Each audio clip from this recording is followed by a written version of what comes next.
Every generation thinks it has discovered the secret to wealth.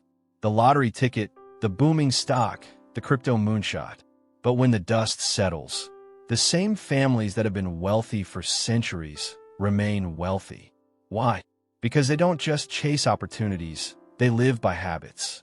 Habits that might look boring on the surface, but they've stood the test of wars, recessions, revolutions, and even changing empires. For over 20 years, I've studied the dynasties we call old money. The Rockefellers, the Rothschilds, the Carnegies, the Mellons. Families whose names are etched not just in history books, but in university halls, hospital wings, and even the laws of finance itself. What fascinates me most isn't just the money they made. It's how they kept it generation after generation, when so many fortunes around them evaporated. See, wealth itself is not rare.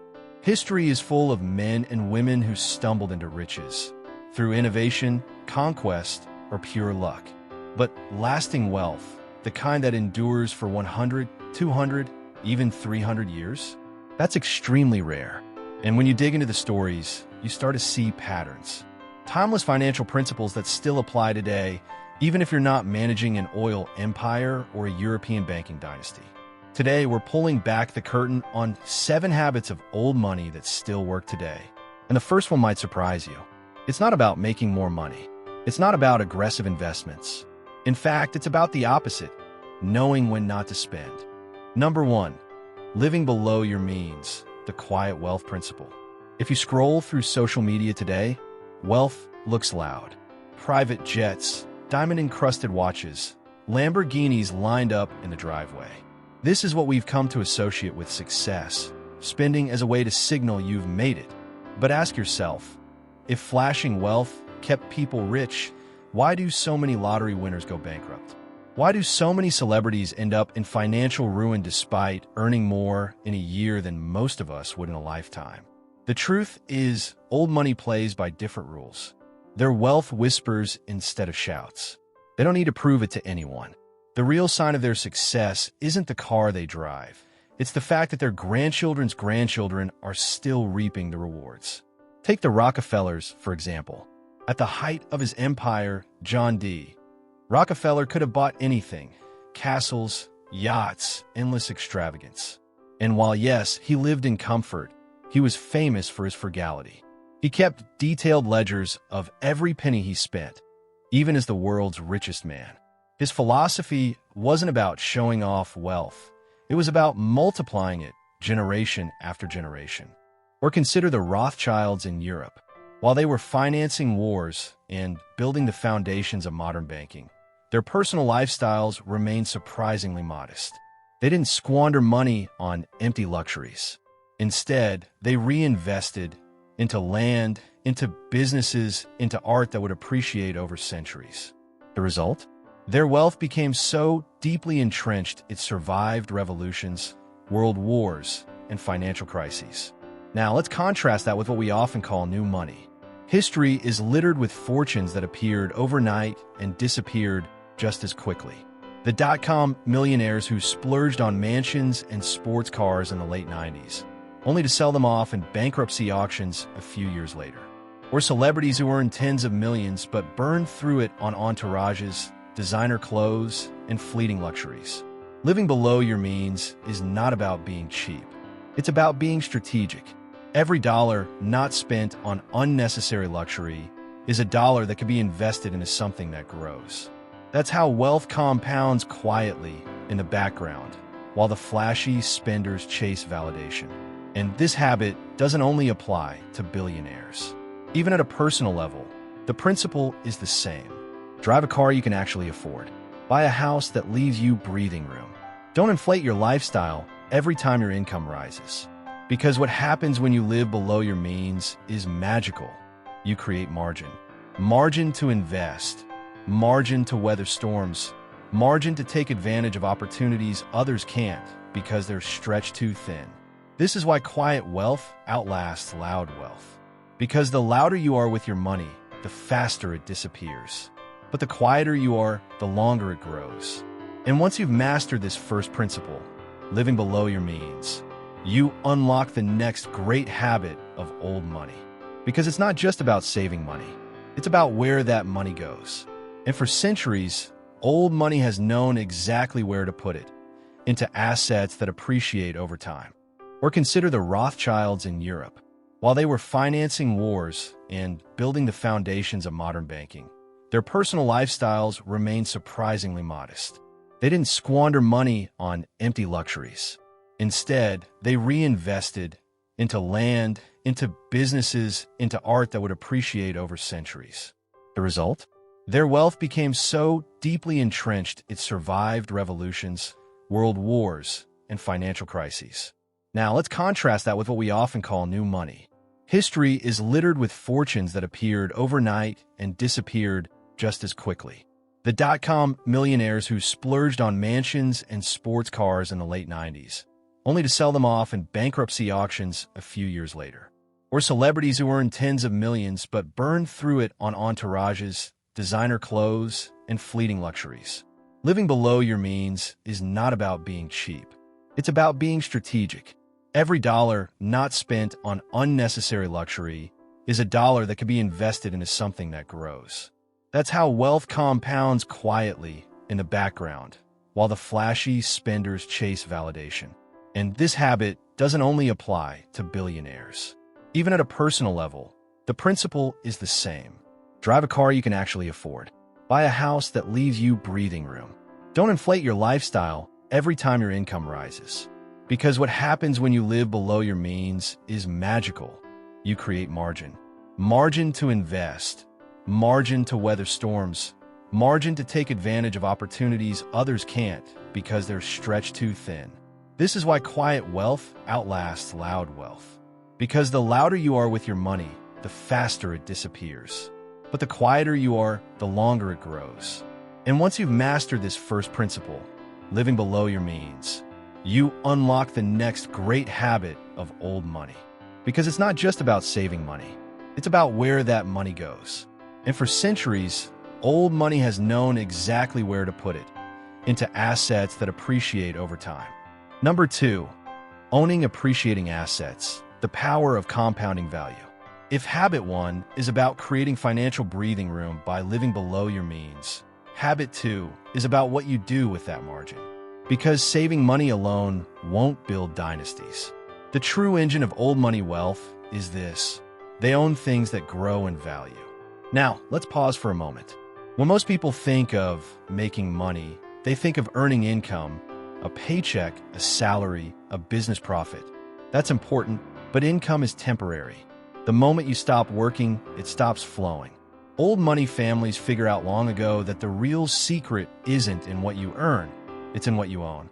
Let's go back to John D. Rockefeller. Sure, he made a fortune running Standard Oil.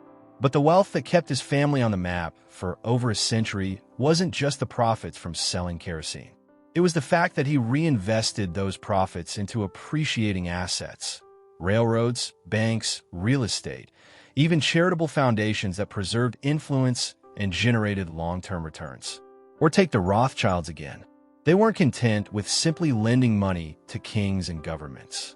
They took their profits and bought land. Thousands of acres of vineyards, estates, and farms across Europe. Land is the oldest appreciating asset in the book. Empires rise and fall, currencies inflate and collapse, but land continues to hold value. And when managed well, it produces income along the way. This pattern repeats across history. The Carnegies poured money into steel mills, but their heirs benefited most from carefully placed investments in bonds and property. The Mellons were known for art. Paintings purchased generations ago for thousands are now worth hundreds of millions. Whether it's stocks, land, businesses, or art, old money knew one thing for certain. Luxury items lose value, but assets quietly grow richer with time. Contrast that with new money spending habits. A flashy car depreciates the moment it leaves the dealership. Designer clothes? Worth a fraction the second season rolls around. Even the biggest house in the city can become a burden if it eats more cash than it generates. New money buys things that look rich. Old money buys things that make them rich. And here's the secret sauce: compounding. Compounding is not just a mathematical formula. It's a time machine for wealth. When you own assets that appreciate, they don't just grow in a straight line. They grow exponentially. Think of a tree. In year 1, it's small. In year 10, it's giving shade. In year 50, it's unshakable. Wealth works the same way when planted in the right soil. Let me put it plainly. If you had $10,000 in 1925 and left it in a savings account, it would have been eaten away by inflation. But if you had invested it in U.S. stocks, the kind of long-term appreciating assets old money favored, that $10,000 will be worth over $80 million today. Not because you worked harder, but because compounding quietly worked for you. Old money treats money like seeds. Spend the seeds, and they're gone forever. Plant the seeds in appreciating soil, land, businesses, equities, art, and they'll produce fruit year after year, generation after generation. And here's the beautiful part. You don't need millions to start thinking like old money. Anyone can adopt this habit. Instead of upgrading your car every 3 years, consider putting that money into index funds. Instead of chasing short-term thrills, think long-term. What will this be worth in 20, 30, 40 years? The earlier you start, the more compounding works in your favor. That's why dynasties play the century game. They're not asking, how much can I make this year? They're asking, how much will this be worth when my great-grandchildren are alive? And this long-term, ownership-driven thinking is what separates those who stay wealthy from those who simply get wealthy. Because once you learn to live below your means and then direct those savings into appreciating assets, you build a wealth machine that becomes almost unstoppable. But of course, assets alone aren't enough. History is full of fortunes that were invested wisely, only to be squandered by the next generation. That's where the next habit comes in. Because the dynasties of old money didn't just own appreciating assets, they created rules to protect them. Strict systems of family governance that ensured wealth survived the turbulent handoffs from one generation to the next. Number 3, family governance, rules, not just riches. Here's a harsh truth. Making money is hard, but keeping is harder. History is littered with fortunes that disappeared within a generation. A founder builds an empire, his children enjoy it, and by the time the grandchildren arrive, it's gone. There's even a proverb for it. Shirt sleeves to shirt sleeves in 3 generations. Why does this happen? Because most families hand down money without handing down structure. And money without rules is like fire. It can cook your food or burn your house down. Old money learned this lesson centuries ago. They didn't just leave fortunes behind. They left systems to protect those fortunes. This is what we call family governance. The idea that wealth should be managed with the discipline of a small country, not the chaos of a free-for-all. Take the Rockefeller family. At its peak, their fortune was so large that splitting it evenly among heirs would have diluted it into nothing. Instead, John D. Rockefeller set up trusts, legal entities that held assets on behalf of the family. This meant that individual heirs couldn't simply blow their inheritance on whims. Instead, they received stipends, dividends, or access to funds under strict conditions. The money wasn't just distributed, it was managed with rules that ensured the family fortune lasted beyond one lifetime. The Rothschilds had a similar system. They operated almost like a family business conglomerate, with members placed in charge of different branches across Europe. Paris, London, Vienna, Naples, each had a Rothschild at the helm, but all answered to a collective governance structure. They married strategically, reinvested profits back into the family enterprise, and made decisions as a council, not as individuals chasing their own desires. That unity is why they remained one of the most powerful financial families in history. Compare that to countless new money fortunes. A tech founder cashes out, leaves billions to his kids, and within a generation the fortune is fractured, sold off to cover bad investments, luxury lifestyles, or endless legal disputes among heirs. Without governance, money becomes a curse instead of a blessing. Family governance doesn't always mean rigid control. It can also mean education and shared vision. Old money families often create family constitutions, documents outlining values, responsibilities, and the long-term purpose of the wealth. Some host annual family councils where heirs are updated on investments, taught financial literacy, and reminded that the fortune isn't just theirs to consume. It's a legacy to steward. Think of it like this. Governance turns wealth into an institution. Without it, money is just numbers in a bank account. With it, money becomes a living ecosystem designed to survive wars, recessions, and even generational differences. And this is where old money truly separates itself from the rest. Because when you have rules, you remove chaos. When you have systems, you create discipline. And when you have a shared vision, you create continuity. That's how fortunes survive transitions that destroy most others. But here's the part most people miss. Family governance isn't just about protecting wealth. It's about making sure wealth continues to grow. Rules keep heirs from draining the well, but they also ensure that the well is always being refilled. By reinvesting profits, maintaining diversified holdings, and avoiding reckless spending, the system keeps wealth compounding quietly in the background. You and I may not be Rockefellers or Rothschilds, but there's a lesson here for every household. Even modest wealth can benefit from governance. Maybe it's as simple as setting clear rules for savings, creating an estate plan, or teaching kids financial literacy early on.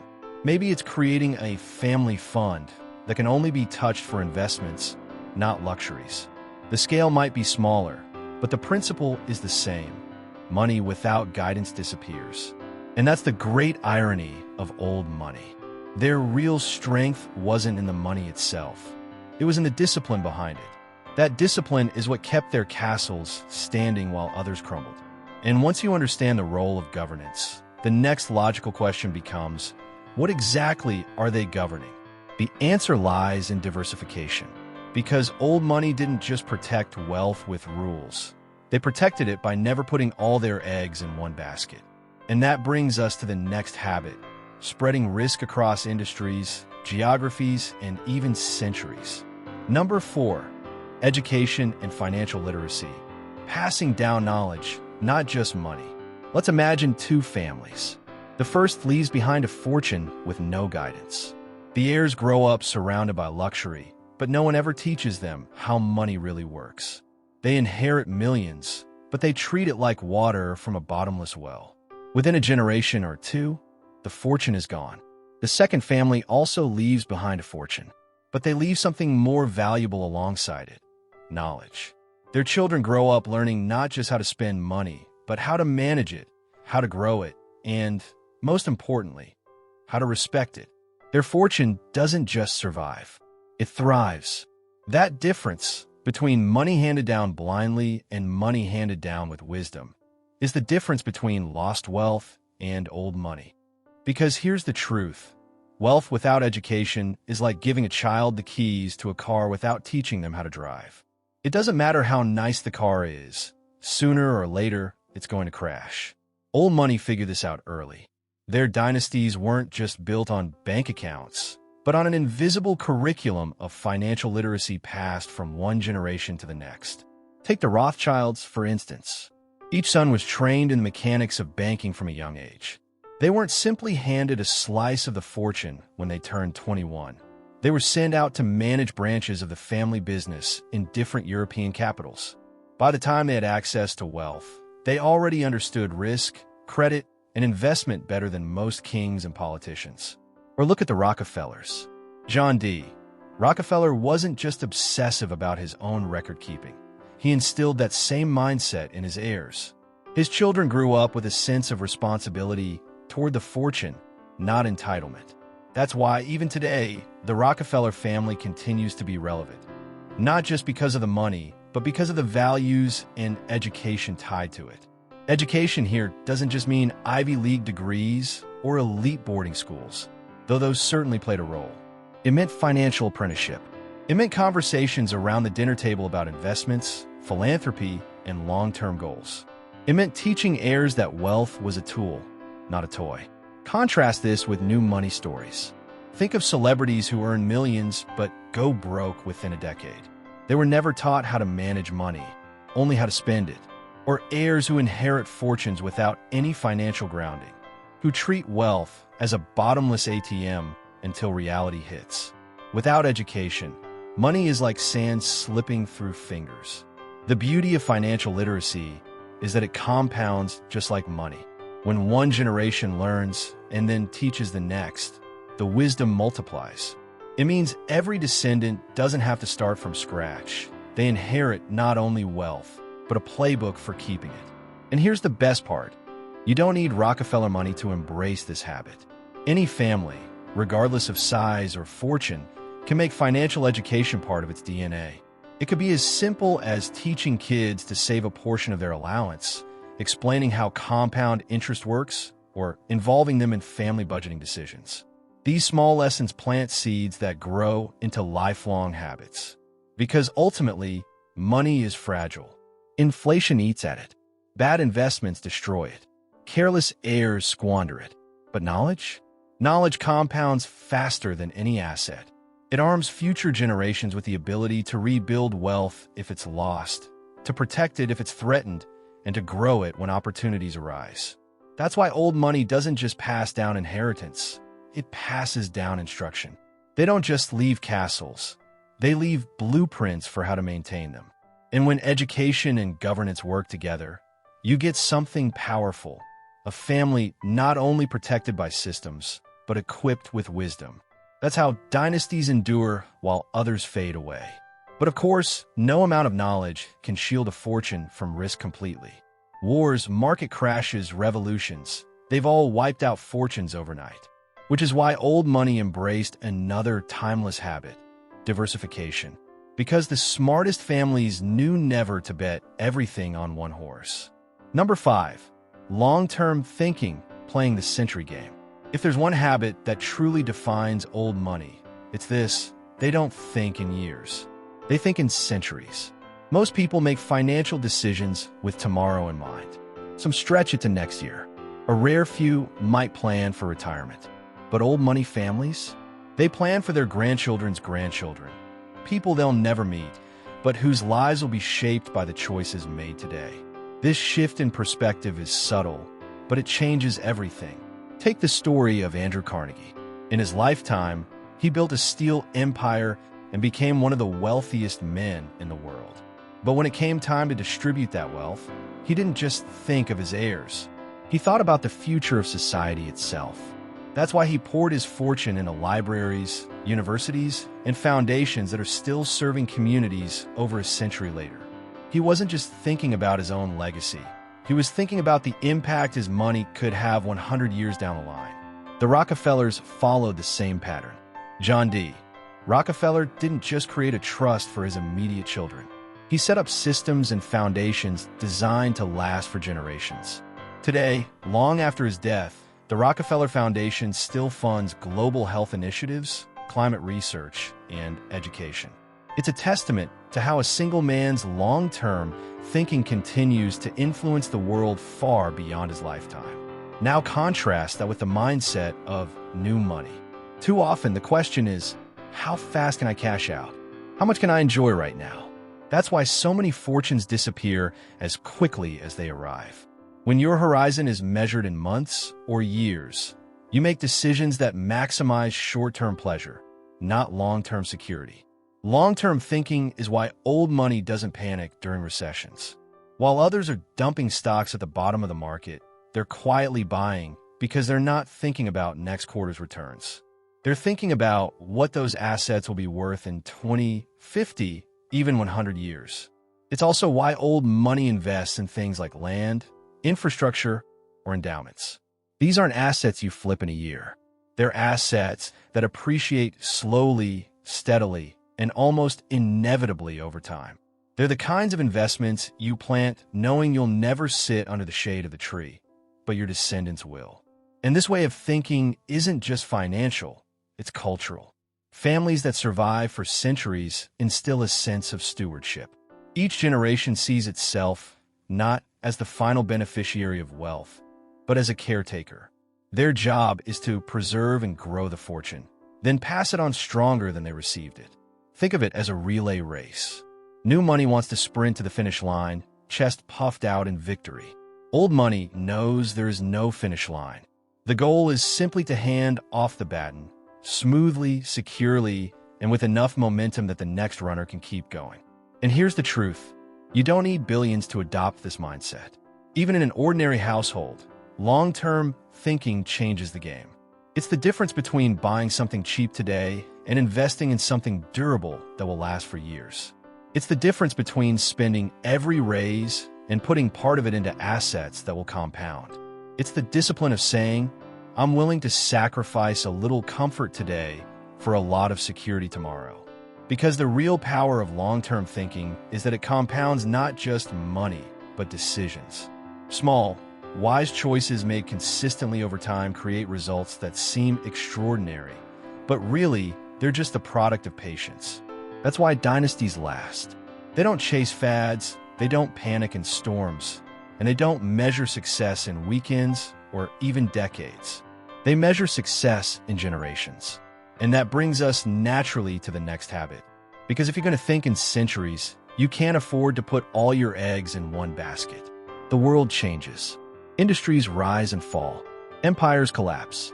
Which is why old money learned to protect their fortunes with another timeless principle: diversification. Number 6, diversification. Never betting on just one horse. If long-term thinking is the mindset that preserves wealth, diversification is the strategy that protects it. Because no matter how smart or disciplined you are, the world is unpredictable. Empires fall. Industries collapse. Currencies lose value. And the families that survived through centuries all understood one thing: never bet everything on just one horse. Picture Europe in the 1800s. The Rothschilds are dominating finance, lending money to kings and governments. But they weren't foolish enough to keep all their fortunes tied up in loans. They invested across borders, in railroads, mining, real estate, even art. If France wobbled, they had income from Austria.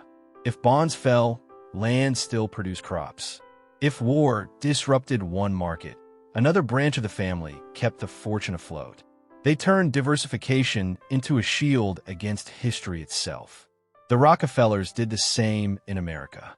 Standard Oil was their golden goose, but John D. Rockefeller and his heirs weren't blind to the risks of having all wealth in one sector. They expanded into banking, property, philanthropy, and eventually venture capital. That's why, even after the U.S. government broke up Standard Oil, the Rockefeller fortune not only survived, it grew. Because their wealth wasn't tied to a single outcome. Now contrast that with fortunes that vanished. Think of the great whaling families of New England in the 1800s.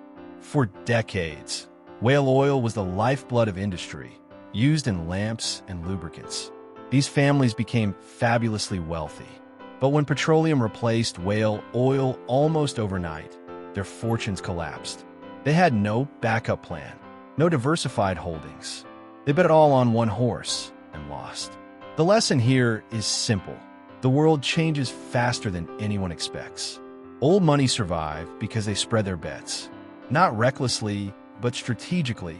Diversification takes many forms. For some, it's across industries: land, stocks, art, bonds, and businesses.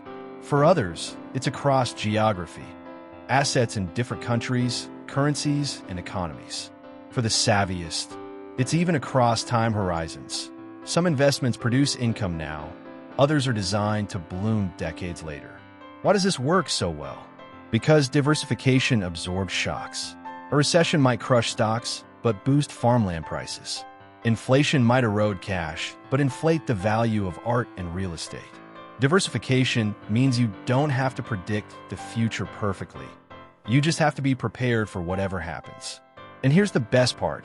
You don't need to be a billionaire to diversify. For an ordinary person, it could be as simple as splitting savings between a retirement account, real estate, and maybe a side business. It could mean not putting all your money into the company you work for, but spreading it into index funds or other ventures. The principle is the same, whether you're managing a dynasty or a household. Don't let your financial life hinge on a single point of failure. This habit also ties directly back to long-term thinking. Because when you think in decades or centuries, you realize the world will change dramatically over that time. Diversification is how you prepare for those unknowns. It's how you make sure your wealth isn't wiped out by one unlucky event, one bad industry, or one historical twist. Old money didn't survive by being lucky. They survived by being prepared. And diversification was their insurance policy. Not against losing a little, but against losing everything. So, while the world chases the next big thing, old money quietly spreads its roots across many fields, ensuring that even if one withers, the forest remains strong. And that brings us to our final habit. Because wealth isn't just preserved through numbers on a balance sheet. Old money understood something deeper. Reputation and legacy matter just as much as assets, which is why so many dynasties built not only fortunes, but also philanthropic empires, using generosity as both a shield and a way to cement their names in history. Number 7. Philanthropy and reputation. Wealth that buys legacy. At the end of the day, wealth is not just about money. It's about meaning. Because here's the truth that old money understood better than anyone. You can't take wealth with you, but you can leave something behind. That's where the final habit comes in. Philanthropy and reputation. When most people think of philanthropy, they imagine charity galas or oversized checks. But for old money, philanthropy wasn't just generosity. It was strategy. It was a way to turn wealth into influence, to transform riches into reputation, and to buy something far more valuable than luxury: legacy. Take Andrew Carnegie. By the end of his life, he had given away more than 90% of his fortune. But he didn't scatter it randomly. He built libraries, over 2,500 of them across the world. He founded Carnegie Mellon University. He established foundations that still fund education and peace initiatives today. More than a century after his death, his name is not just remembered, it's respected. His money outlived him because he invested it in ideas, not just assets. The Rockefellers did the same. Their philanthropy created the University of Chicago, Rockefeller University, and the Rockefeller Foundation, which funded medical research that led to cures for diseases like hookworm and yellow fever. Think about that. Wealth turned into human progress. Today, the Rockefeller name isn't just tied to oil. It's tied to education, science, and health. That's legacy. And the Rothschilds? They weren't just bankers. They funded hospitals, museums, and cultural institutions across Europe. These weren't just acts of kindness. They were acts of permanence. While money can be lost, a hospital wing, a museum, or a university carries a name forward through centuries. Here's why this matters. Reputation is the invisible currency that protects wealth. Money alone makes you powerful in the moment. But money combined with reputation makes you untouchable across generations. Think about it. Politicians, kings, and governments rise and fall. But who attacks the family funding hospitals, schools, and cures for disease? Who resents the dynasty that built the library their child learns in? Philanthropy shields wealth from envy and politics by transforming it into a public good. Now compare this with fortunes that vanished without a trace. Families who built empires but never gave back, never invested in reputation, never connected their name to something bigger than themselves. Their money disappeared, and so did their memory. But the names tied to philanthropy? They're carved in stone, literally, on the facades of universities, libraries, and museums. And this is the part where anyone, yes, anyone, can learn from old money. You don't need to donate millions to create legacy. You can give in small ways: time, knowledge, or community support. You can invest in your reputation by how you treat people, how you build relationships, how you contribute to something larger than yourself. Reputation, like wealth, compounds. The families that survive understand this. The real purpose of wealth isn't consumption, it's contribution. The bigger your fortune, the bigger your responsibility. And the bigger your reputation, the longer your name endures. Philanthropy, then, is not the end of wealth. It's the immortality of wealth. It's how dynasties turn temporary riches into timeless influence. So let's step back. What do we learn from the dynasties of old money? They lived below their means, practicing quiet wealth instead of loud consumption. They owned appreciating assets, planting seeds that grew for generations. They thought in centuries, not years, always playing the long game. They governed their families with rules, not just riches. They educated their heirs, passing down knowledge, not just bank accounts. They diversified their holdings, preparing for storms history always brings. And finally, they gave back, using philanthropy to transform money into legacy. These aren't just habits for billionaires. They're timeless principles.